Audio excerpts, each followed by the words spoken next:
নমস্কার,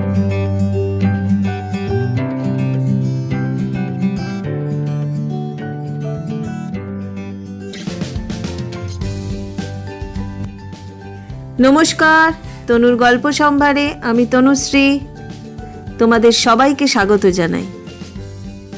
আজ আমি আবারও নিয়ে এসেছি তোমাদের সবার প্রিয় গোপাল ভাঁড়ের কিছু গল্প। যদি তোমাদের ভালো লাগে তাহলে অবশ্যই লাইক করো এবং তোমাদের প্রিয়জনেদের সাথে শেয়ার করো।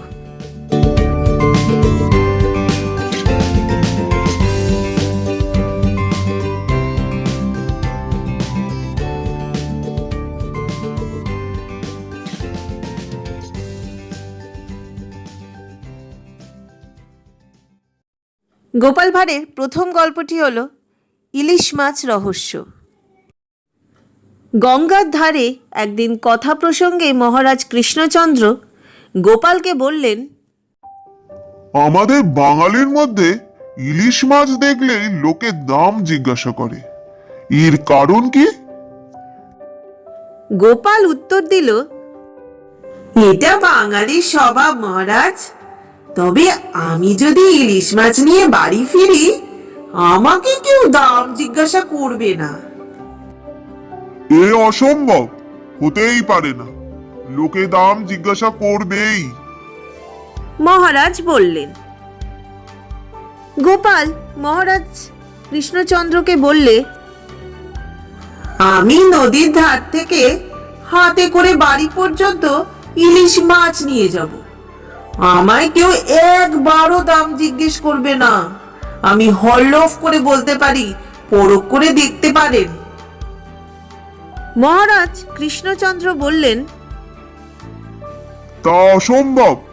লোকালয় দিয়ে ইলিশ মাছ হাতে করে নিয়ে গেলে কেউ না কেউ তোমায় দাম জিজ্ঞেস করবেই, না করে পারেই না। আমি আজ পর্যন্ত সব সময় দেখে আসছি এবং শুনেও আসছি। গোপাল আবার জোর গলায় বললে, ইলিশ নিয়ে আমি নদীর পাড় থেকে লোকের ভিড়ের মধ্যে দিয়ে বাড়ি পর্যন্ত যাব, আমার কাছে একবারও কেউ দাম জিজ্ঞেস করবে না, দেখতে পারেন। মহারাজ কৃষ্ণচন্দ্রের অন্য বন্ধুরাও বললেন, এ হতেই পারে না, দাম অবশ্যই জিজ্ঞেস করবে, না করে পারে না। গোপাল বলল, তর্কাতর্কি করে লাভ নেই, আমি হাতে হাতে প্রমাণ করতে চাই। গোপাল আরো বলল, আমি অসম্ভবকে সম্ভব করতে পারি কিনা দেখুন। মহারাজ কৃষ্ণচন্দ্র তখন গোপালকে বললেন, বেশ, তুমি প্রকাশ্য রাজপথ দিয়ে ইলিশ মাছ হাতে করে বাড়ি পর্যন্ত নিয়ে যাও। পথে যদি তোমাকে কেউ ইলিশ মাছের দাম না জিজ্ঞেস করে, তবে আমি তোমাকে 100 টাকা পুরস্কার দেব। যদি একজনও তোমায় দাম জিজ্ঞেস করে, টাকা তো তুমি পাবেই না, উল্টে তোমায় 25 ঘাত চাবুক খেতে হবে।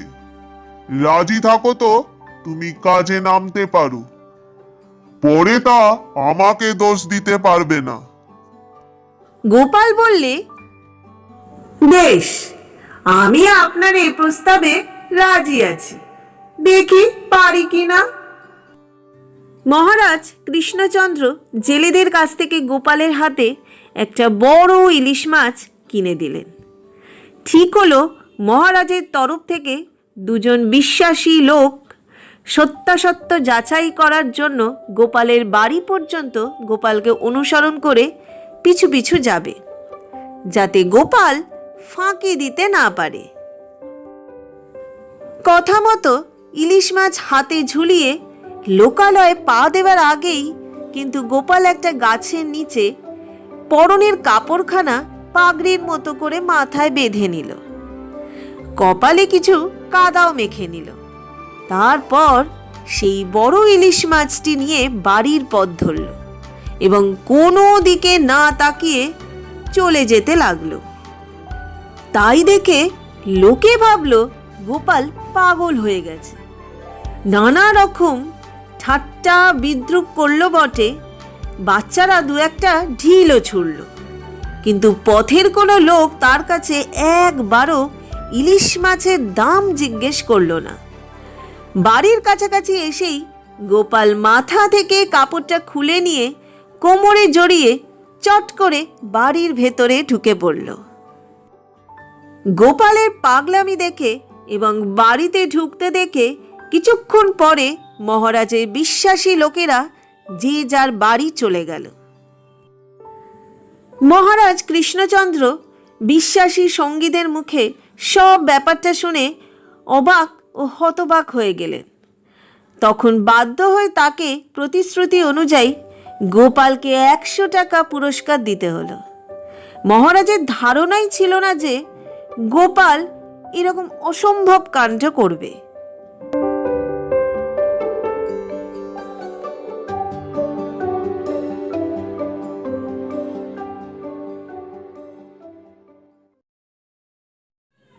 গোপালের দ্বিতীয় গল্পটি হল উটকো লোক।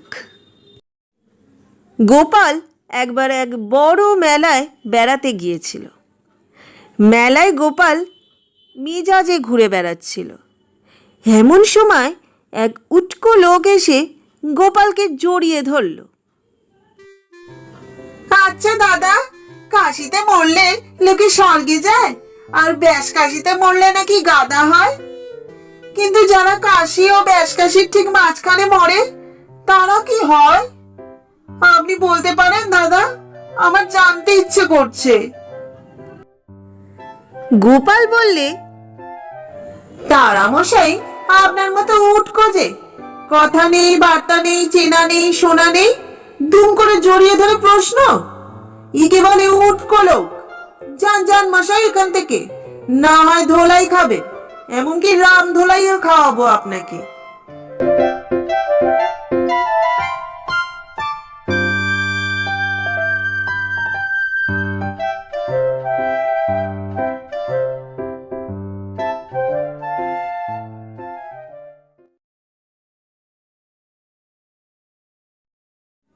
গোপালের তৃতীয় গল্পটি হল কৃপণ পিসি জব্দ।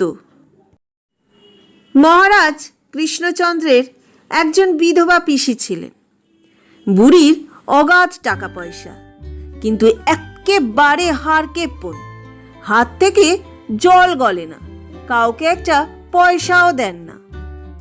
মহারাজ কৃষ্ণচন্দ্র একদিন গোপালকে একান্তে ডেকে বললেন, গোপাল, তুমি আমার পিসির কাছ থেকে যদি 500 টাকা বাগিয়ে আনতে পারো, তবে বুঝবো তুমি প্রকৃতই চতুর ব্যক্তি। তোমাকে সকলেই যে চতুর বলে তার প্রমাণ এতে হবে। মহারাজ কৃষ্ণচন্দ্রের কথা শুনে গোপাল বললে, এ আর তেমন কি কঠিন কাজ? আমি অল্প দিনের মধ্যেই আপনার কৃপণ পিসিকে জব্দ করে 500 টাকা বাগিয়ে আনতে নিশ্চয়ই পারবো। না পারি তো কানমোলা খাবো মহারাজ। মহারাজ কৃষ্ণচন্দ্র তখন গোপালকে বললেন, গোপাল, তুমি যদি আমার ওই কৃপণ পিসিমার কাছ থেকে টাকা বাগিয়ে আনতে পারো, তবে যে টাকা তুমি বাগিয়ে আনবে আমি সেই টাকার 3 গুণ তোমাকে দেব। আমি হলফ করে বলতে পারি, আমার পিসির কাছ থেকে তুমি একটি কানা করিও বের করতে পারবে না।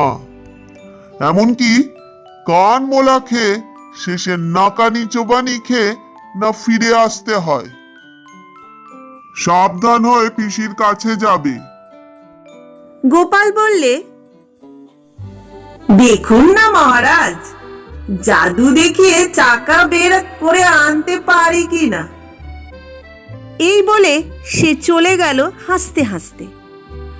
গোপাল পরের দিনই রাজা কৃষ্ণচন্দ্রের পিসির বাড়ি গিয়ে হাজির হলো উস্কো খুস্কো পাগলের মতো হয়ে। দেখলে চেনা যায় না, দেখলে মনে হয় ভীষণ অসুস্থ। পিসি জিজ্ঞেস করলেন, হঠাৎ এদিকে কি মনে করে গোপাল? তোমার এই কি চেহারা হয়েছে? পাগলের মতো তোমাকে দেখাচ্ছে কেন? তোমাকে দেখে আমার বড়ই দুঃখ হচ্ছে। তোমার কি ভীষণ অসুখ করেছিল? গোপাল মুখ কাচুমাচু করে বললে, পিসিমা, কিছুদিন আগে একজন নামকরা গণক ঠাকুর হাত দেখে বলেছেন আমার আয়ু নাকি আর মাত্র 3 মাস। অনেক দিন থেকেই আমার মনের বাসনা আপনার পাতের প্রসাদ পায়। আপনি যদি আমার এই বাসনা পূর্ণ করেন, মরার আগে মনে একটু শান্তি পাবো। সেই জন্যই এই অবস্থা। পিসি যতই কৃপণ হোক, একজন মৃত্যু পথযাত্রী যদি পাতের প্রসাদ পেতে চায়, তাকে বারণ করেন কি করে? তাই তিনি গোপালকে বললেন, আহা বালাই ষাট, এই কি তোমার মরবার বয়স? তা তুমি যখন আমার পেশাদ পাওয়ার জন্যে মনে মনে এতই বাসনা করেছ, তখন আগামীকাল আমার এখানে পেশাদ পেও। তবে জানো তো বাবা, আমি বিধবা এবং বৈষ্ণবী হয়েছি, শুদ্ধ নিরামিষ খাই। তোমার কি আমিষ খাওয়া মুখে নিরামিষ তরি তরকারি রুচবে? যদি রুচে তবেই ভালো। গোপাল বললে, খুব রুচবে পিসিমা। আমিও নিরামিষ আহার সবচেয়ে ভালোবাসি। আজকাল যা বাজার, রোজ মাছ মাংস পাবোই বা কোথা থেকে? পিসি বললেন, বেশ বেশ, তবে বাবা কালই এসো কেমন? তোমার কথা আমার মনে থাকবে। তোমার যা মনের ইচ্ছা তাই যেন পূরণ হয়।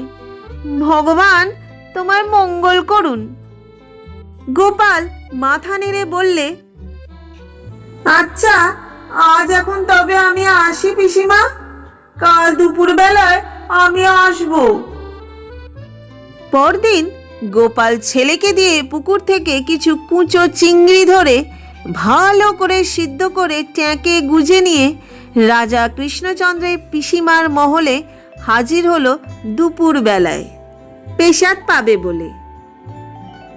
গোপাল তার ইটো পাতেই খেতে বসবে বলে বুড়ি পিসি পাতে বেশ কিছু ভাত, লাউ ঘন্ট, শাক ভাজা, বেগুন ভাজা, আলু ভাজা এবং অন্যান্য তরি তরকারি পায়েস রেখে দিয়েছিলেন।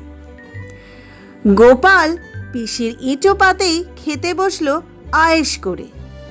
পিসি বললেন, গোপাল, তোমার বাছা আর যা যা দরকার লাগে চেয়ে নিও, লজ্জা করে খেও না যেন, বুঝলে? গোপাল মাথা নাড়ল। আচ্ছা, আমার যা দরকার আমি চেয়ে নেব, এর জন্য চিন্তা করবেন না। আপনি বিশ্রাম করতে যান, আমার জন্য ভাবতে হবে না। আর দরকার হলে চেয়ে নেব। গোপাল খেতে খেতে এক ফাঁকে লাউ ঘন্টের সঙ্গে কুচো চিংড়ি সিদ্ধ মিশিয়ে দিলে। লাউয়ের সঙ্গে সিদ্ধ চিংড়ি দিলে ধরাই যাবে না। কুচো চিংড়ি মেশানো লাউ ঘন্ট রেখে দিল। গোপাল সবই খেলো, কিন্তু পাতে কুচো চিংড়ি মেশানো কিছু লাউ ঘন্ট রেখে দিল। পিসি জিজ্ঞেস করলেন, তোমার আর কি দরকার বলো? পেট ভরেছে তো গোপাল? গোপাল মুচকি হেসে বললে, হ্যাঁ, খুব ভরেছে পিসিমা। লাউ কুচো চিংড়ির ঘন্টটা খুব খাসা হয়েছে। আহা, কি চমৎকার খেতে, যাকে বলে অমৃত। এরূপ কুচো চিংড়ির ঘন্ট আমি কোনোদিন খাইনি। খাসা হয়েছে, কিন্তু যদি আর একটু দেন তবে মন ভরে শেষ খাওয়া খেয়ে নি। এছাড়া আমার আর কিছুই লাগবে না। পিসি অবাক হয়ে বললেন, কি বললে? লাউ কুচো চিংড়ি? দূর পাগল, ওটা যে নিরামিষ লাউ ঘন্ট, ওর মধ্যে আবার কুচো চিংড়ি তুমি পেলে কোথায়? তোমার নিশ্চয়ই মাথা খারাপ হয়েছে। গোপাল মুচকি হেসে বললে, বিশ্বাস না হয় আপনার ঝিকে ডেকেই দেখান না কেন, আমার পাতে এখনো একটুখানি লাউ ঘন্ট পড়ে রয়েছে। কারণ এত ভালো হয়েছে যে পরে খাবো বলে কিছু রেখে দিয়েছি। এটা আমার বরাবরের অভ্যাস। পিসি তখন মুখ কাঁচুমাচু করে বললেন, ঝিকে ডাকার দরকার নেই, কই দেখি। চিংড়ি দেখেই বুড়ির চক্ষু স্থির।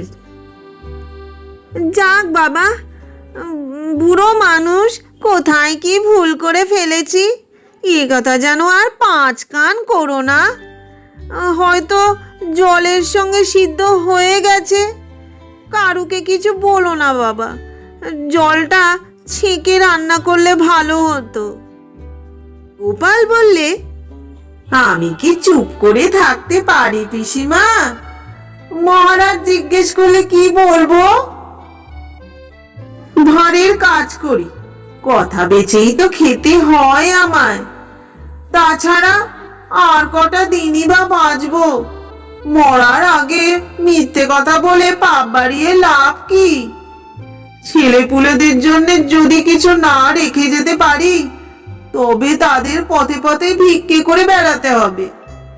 মহারাজকেও আমি মিথ্যা বলতেই পারবো না। খাওয়ার কথা মহারাজ জিজ্ঞাসা করলে সত্যি কথাই তাকে বলতে হবে, পরে যদি শোনেন রাগ করবেন। কৃপণ পিসি তখন গোপালকে ঠান্ডা রাখার জন্য বললেন, আমি না হয় তোমাকে 2 টাকা দিচ্ছি, এ কথা আর কাউকে বলো না, তাহলে আমার মান সম্মান সব যাবে। গোপাল মুচকি হেসে বললে, মাত্র 2 টাকা দিয়ে কি আর ভাঁড়ের মুখ বন্ধ করা যায় পিসিমা? তাছাড়া টাকা ঘুষ নেওয়া যে পাপ। না পিসিমা, ও আমি পারবো না। মরার আগে মিথ্যে কথা বলতে কোনো মতেই পারবো না। তবে যদি... পিসি বললেন, থামলে কেন বাবা, তোমার মনের কথা বলো না, যা বলার খুলে বলো, থেমে থেকো না। গোপাল একটু থেমে বললে, আপনার মুখ চেয়ে আমি পাপ কাজও করতে পারি পিসিমা, তবে বাবু 1000 খানেক টাকা লাগবে, তার কম হবে না। যখন মিথ্যে বলতেই হবে, তবে বউ ছেলে মেয়েদের জন্য কিছু বেশি করেই রেখে যাই। গোপালের কথা শুনে কৃপণ পিসি আঁতকে উঠলেন। বলো কি গোপাল, অত টাকা যদি দিতে হয়, তবে যে আমি তোমার আগে মারা পড়ব। আমি তোমাকে না হয় 20-25 টাকাই দেব, এর বেশি আমার সাধ্যে কুলোবে না। শেষ পর্যন্ত অনেক দর কষাকষির পর গোপালের হাতে 500 টাকা গুনে দিয়ে তবেই পিসি রেহাই পেলেন। প্রতিশ্রুত হয়ে যেন মহারাজকে কিছু যাতে না বলে। মহারাজ লোক আড়াল থেকে সব কিছু দেখেছে এবং শুনেছে। সেই মহারাজকে সব কথা খুলে বলল। সব কথা শুনে মহারাজ কৃষ্ণচন্দ্র গোপালের বুদ্ধির তারিফ না করে পারলেন না। কথা মতো টাকার 3 গুণ অর্থাৎ 1500 টাকা দিলেন গোপালকে। গোপালের বরফ কাটা বুদ্ধি দেখে আশ্চর্য না হয়ে পারলেন না।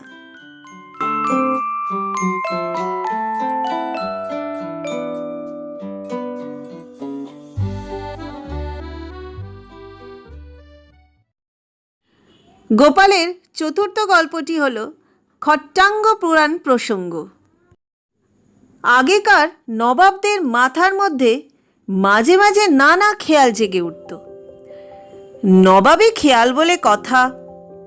একবার মুর্শিদাবাদের নবাবের খেয়াল হলো মাটির নিচে কি আছে তা জ্যোতিষ গণনার মাধ্যমে বের করতে হবে।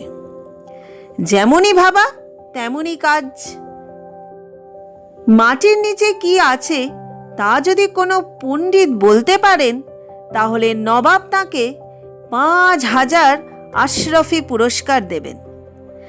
গণনা করে যারা গণনা করতে এসে সঠিকভাবে বলতে পারবেন না, তাদের আজীবন নবাবের কারাগারে বন্দি জীবন কাটাতে হবে। এটাই নবাবী ফরমান। সেই বুঝে লোক পাঠাবেন।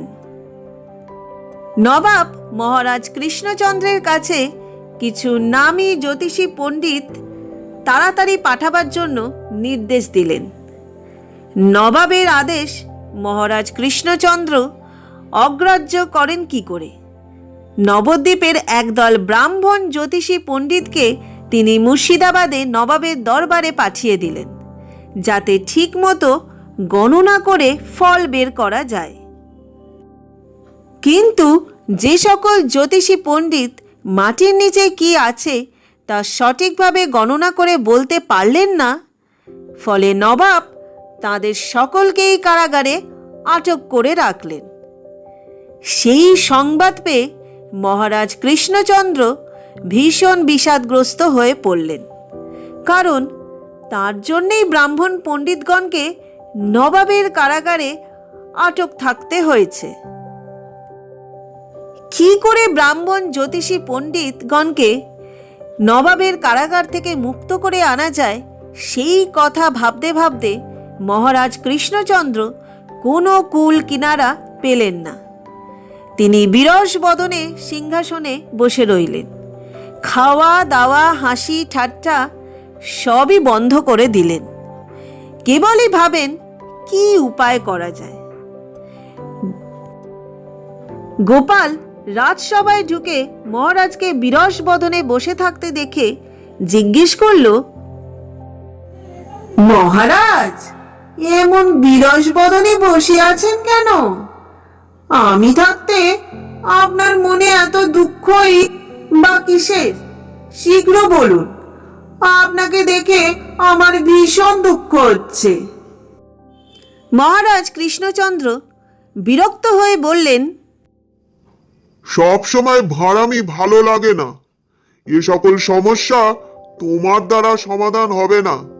তুমি ভাঁড়ের মতো থাকবে, এর বেশি কিছু করতে যেও না। সব সময় তোমার কথা শুনতে ভালো লাগে না। গোপাল তখন হেসে মহারাজকে বললে,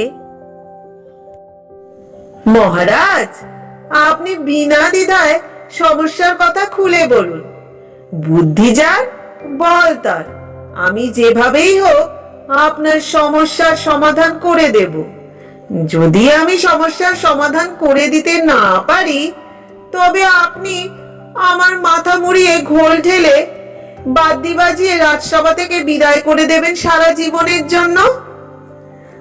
আমি আপনাকে আর কোনোদিনও মুখ দেখাবো না। আমার কাছে আপনার দুঃখের কথা বলুন। মহারাজ কৃষ্ণচন্দ্র গোপালের কাছে তখন নবাবী খেয়ালের আনুপূর্বিক সকল ঘটনা প্রকাশ করে বললেন,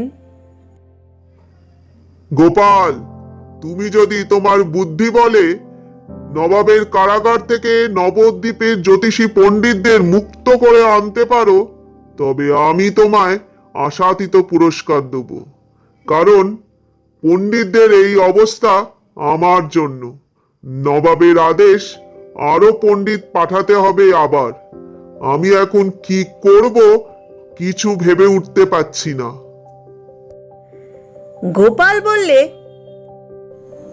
ইয়ার এমন কিছু কঠিন কাজ কি?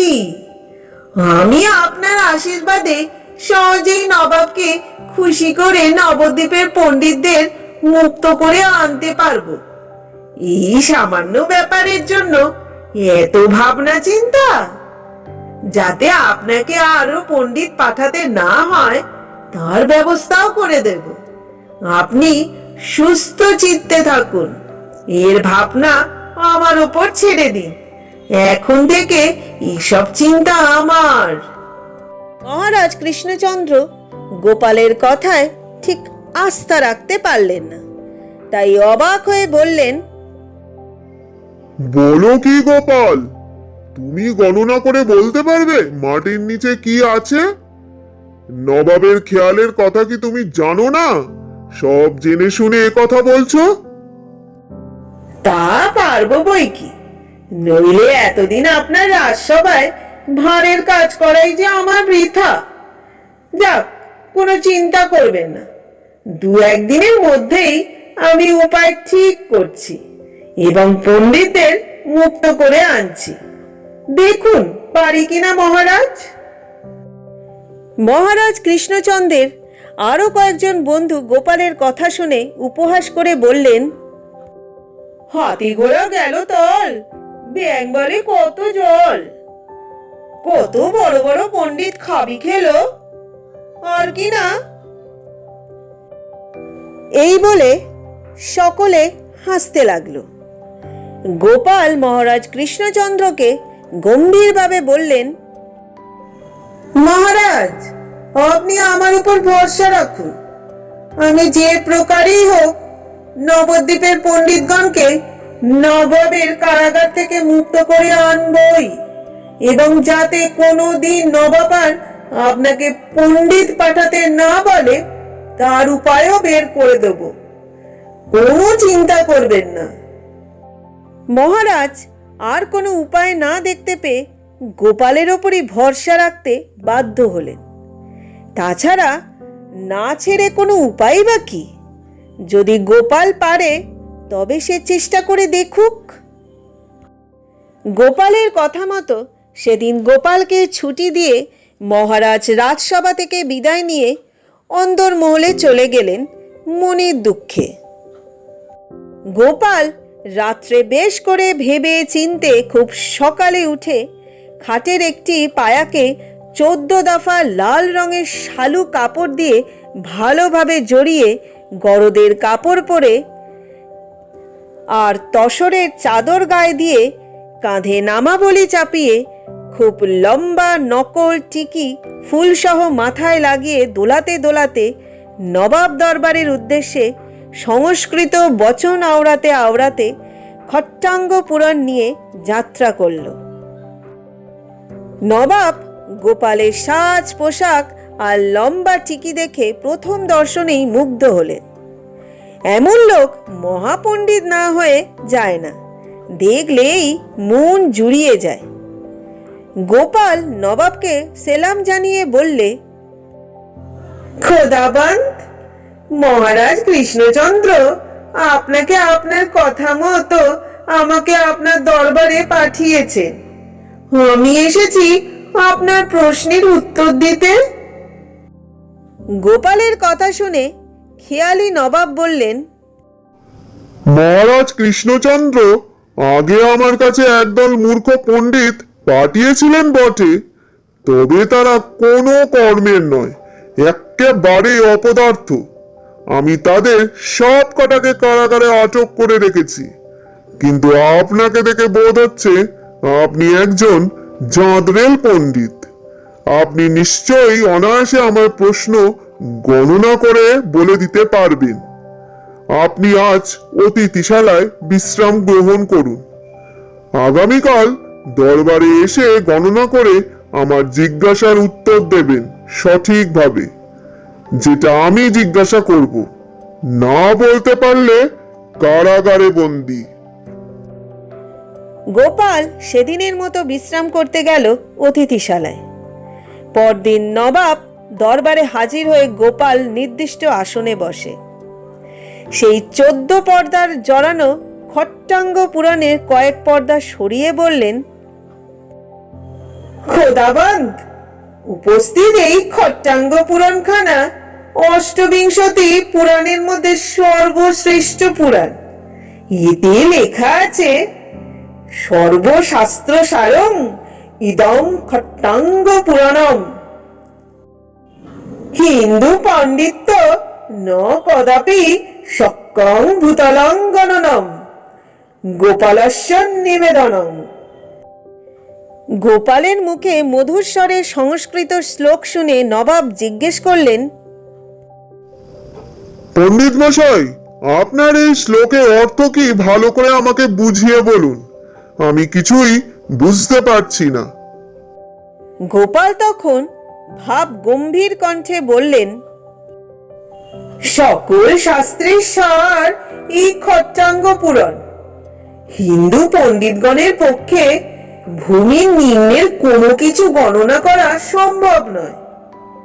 খোদাবান্ধ, আপনি অনর্থক হিন্দু পণ্ডিতগণকে কারাগারে বন্দি করে কষ্ট দিচ্ছেন। এতে আল্লাহ ভীষণ রাগ করবেন। আপনার ওপরও আল্লাহর আস্থা রাখতে পারবেন না। গোপালের মুখে সংস্কৃত শ্লোকের ব্যাখ্যা শুনে নবাব জিজ্ঞেস করলেন, কেনই বা হিন্দু পণ্ডিতগণের পক্ষে ভূনিম্নের কোনো কিছু গণনা করা সম্ভব নয় পণ্ডিত মশাই? এটাও খুলে সবিস্তারে মেহেরবানি করে বলুন, শুনতে জানতে ভীষণ ইচ্ছা করছে। গোপাল শালু চড়ানো সেই খট্টাঙ্গ পুরাণের আরো 2-4টে পর্দা সরিয়ে আর চোখে সেদিকে তাকিয়ে নবাবকে বললে, এই পুরাণে আপনার প্রশ্নের জবাবও লেখা আছে খোদাবান্ধ। এতে লিখেছে, যদা হিন্দু পণ্ডিতা মরিষ্যন্তি তদা তেষাং চিতাং প্রজ্বলন্তি তে তেথা ঊর্ধ্বলোকং গমিয়স্তি। হিন্দু পণ্ডিত তদা পৃথিবী তথা ঊর্ধ্বং লোকং চ সম্যক গণনং শকোত্তিং।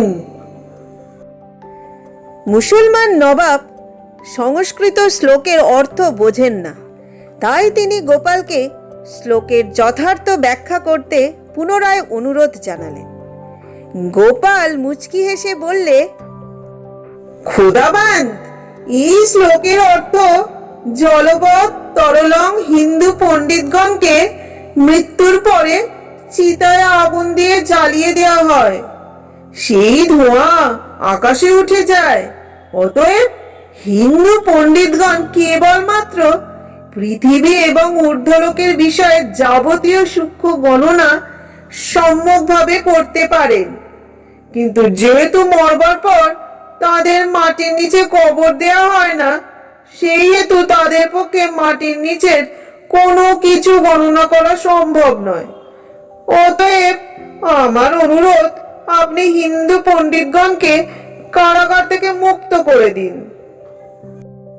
নবাব বললেন, পণ্ডিত মশাই, তাহলে ভূতলে কে গণনা করতে পারে বলুন? সেটা নিশ্চয়ই আপনার খট্টাঙ্গ পুরাণে লেখা আছে। নবাবের কথা শুনে গোপাল তার হাতের খট্টাঙ্গ পুরাণের আরো 2 পর্দা কাপড় সরিয়ে আর চোখে দেখার ভান করে বলল, হুজুর আলী, সে নির্দেশও খট্টাঙ্গ পুরাণে আছে বই কি। এতে লেখা আছে, ভালোভাবে মন দিয়ে শুনুন কি বলা আছে এই সর্বশাস্ত্রসার পুরাণ গ্রন্থে। যবনং বা ম্লেচ্ছং যদা মরিষন্তি কবরং তে তদা যাচ্ছন্তি তদা তে শক্কং ভূতল গণনম। হুজুর, যবন বা ম্লেচ্ছ পণ্ডিতগণকে মৃত্যুর পরে কবর দেয়া হয়, অতএব তারাই কেবলমাত্র ভূনিম্নের বিষয়ে গণনা করতে সমর্থ। এই কারণে এখনই যে যবন গণনা করতে পারে তাকে ধরে নিয়ে আসুন। আপনার নবাবী দিল যেমন বিরাট, আপনার প্রশ্নটিও তেমনই বিপুল ইঙ্গিতময়। এর যথার্থ উত্তর জানার জন্য মহারাজ কৃষ্ণচন্দ্র সহ তাবৎ পণ্ডিত সমাজ কৌতূহলী জানবেন। গোপালের যুক্তিপূর্ণ কথা শুনে নবাব খুশি হলেন। তার কাল বিলম্ব না করে তিনি হিন্দু পণ্ডিতগণকে কারাগার থেকে মুক্ত করে দিলেন এবং গোপালকে প্রচুর পুরস্কার দিয়ে তার জ্ঞান রাশির বারবার প্রশংসা করে বিদায় করলেন।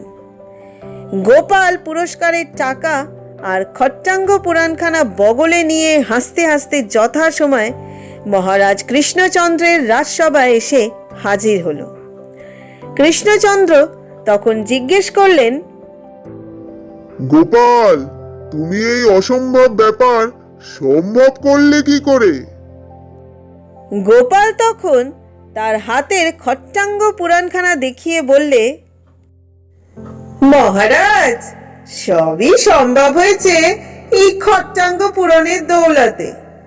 খট্টাঙ্গ পুরাণের কত গুণ এবার সচক্ষে দেখলেন তো? রাজসভায় পণ্ডিতগণ খট্টাঙ্গ পুরাণের নাম শুনে চমকে উঠে গোপালকে জিজ্ঞেস করলেন, খট্টাঙ্গ পুরাণ সে আবার কি হে গোপাল? বাপের জন্মে তো এমন পুরাণের নাম শুনিনি। গোপাল তখন খট্টাঙ্গ পুরাণের 14 পর্দা শালুক কাপড় সরিয়ে ফেলতেই খাটের ভাঙা পায়াখানা বেরিয়ে পড়ল। গোপালের মুখে আনুপূর্বিক খট্টাঙ্গ পুরাণ প্রসঙ্গ শুনে মহারাজ কৃষ্ণচন্দ্র হেসেই অস্থির হলেন। প্রতিশ্রুতি মতো গোপালকে পুরস্কারও প্রদান করলেন এবং অনেক উপরি বকশিসও দিলেন। গোপাল হাওয়ায় ভাসতে ভাসতে বাড়ি ফিরল মনের আনন্দে।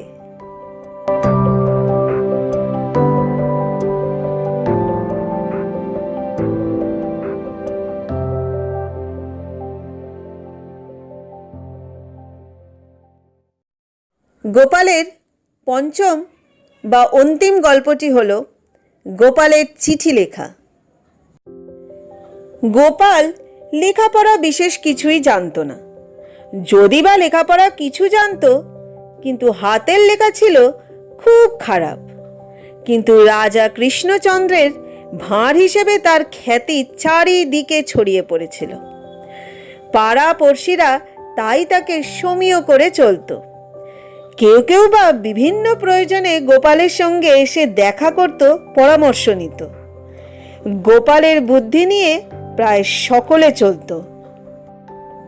একদিন এক বুড়ি এসে বললে, গোপাল ভাই, আমায় একখানা চিঠি লিখে দাও না।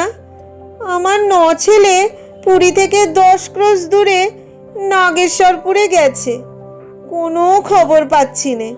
বেশ কয়েকদিন হলো, টাকা পয়সাও নাই যে কাউকে পাঠাবো। বুড়ির কথা শুনে গোপাল বললে, আজ তো আমি চিঠি লিখতে পারবো না ঠাকমা। কেন ভাই, আজ কি যে তুমি চিঠি লিখতে পারবে না? অনেক দিন হয়ে গেছে, আজ না লিখলেও নয়। আর তোমার দেখা সব সময় পাই না যে তোমাকে চিঠি লিখতে বলি। আজ দেখা পেয়েছি, একখানা চিঠি লিখে দাও না ভাই। আমি বুড়ো মানুষ, কার কাছে যাব চিঠি লিখতে ভাই? তুমি একমাত্র ভরসা। আমার যে পায়ে ব্যথা গো ঠাকমা। পায়ে ব্যথা, তাতে কি হয়েছে? চিঠি লিখবে তো হাত দিয়ে, পায়ে কি তুমি চিঠি লিখবে নাকি? তোমার কথা শুনলে হাসি পায়। তোমার মতো এমন কথা কোথাও শুনিনি। গোপাল হেসে বললে, চিঠি তো লিখবো হাত দিয়ে, কিন্তু আমার চিঠি অন্য কেউ যে পড়তে পারবে না। আমার লেখা চিঠি আমাকে নিজে গিয়ে পড়ে দিয়ে আসতে হবে। আমার যে এখন পায়ে বড্ড ব্যথা। এখান থেকে পুরী আবার 10 ক্রোশ দূরে, নাগেশ্বরপুরে চিঠিটা তো আমাকে পড়ে দিয়ে আসতে পারবো না। তুমি অন্য কাউকে দিয়ে চিঠিখানা এবারকার মতো লিখিয়ে নাও ঠাকমা। আমার পা ভালো হলে চিঠি লিখে দেবো এবং গিয়ে পড়ে আসবো। বুড়ি মা এরপর আর কি বলবে? বাধ্য হয়ে চিঠি না লিখিয়ে ফিরে যেতে বাধ্য হলো গোপালের বাড়ি থেকে।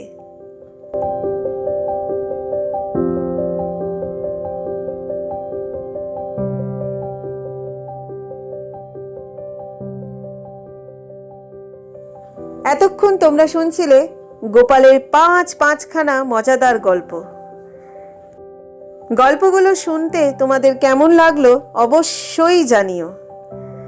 পরবর্তী গল্প শুনতে হলে যারা এখনো পর্যন্ত আমার চ্যানেলটিকে সাবস্ক্রাইব করোনি, তারা অবশ্যই করে নিও চ্যানেলটিকে সাবস্ক্রাইব এবং পাশে থাকা বেল আইকনটি প্রেস করে দিও।